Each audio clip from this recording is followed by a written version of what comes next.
ஒரு வயதுக்கு பிறகு கணவன் மனைவிக்கு ஏன் சண்டை வருகிறது? இல்லை, சண்டை வர ஆரம்பிச்சு மன கஷ்டம் வர ஆரம்பிச்சிருது.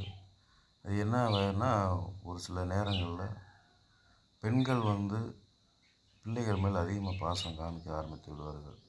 பொதுவாக 45 வயசுக்கு அப்புறம் கணவனை கூட தள்ளி தான் இருப்பாங்க. சில நேரங்களில் விவாகரத்து வரையும் போயிடுது. கணவனிடம் வருவாயைத்தான் எதிர்பார்ப்பாங்க. கணவனிடம் கொஞ்சம் தள்ளியே தான் இருப்பாங்க, கொஞ்சம் இல்லை நிறையாவே தள்ளி தான் இருப்பாங்க. அதில் எதுவும் தவறு ஒன்றும் இல்லை.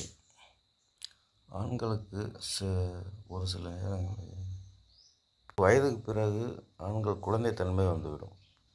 மனைவி மீது மிக பாசமாக இருக்க தோன்றும். பிள்ளைகள் ஒரு வயதுக்கு பிறகு, அதாவது திருமணத்துக்கு பிறகு, அவர்களுக்கு என்ன தேவையோ பூர்த்தி செய்து கொள்வார்கள். தாய் தகப்பன் மீது கொஞ்சம் அவங்க தள்ளி தான் இருப்பாங்க, பாசத்தை காமிக்க மாட்டாங்க.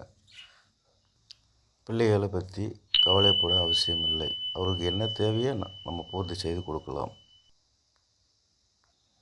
கணவன்மார்களுக்கு ஒரு சில வயசு வரையும் அந்த ஆசைகள் இருக்க தான் செய்யும். அதை யாராலும் தடுக்கவும் முடியாது. அது மனைவிமார்கள் புரிந்து கொள்ள வேண்டும். எல்லா குடும்பத்திலையும் அப்படித்தான் சொல்ல முடியாது. ஒரு சில குடும்பத்தில் பிரச்சனை நடக்குது. இப்போ நம்ம இவ்வளோ பார்க்குறோம்.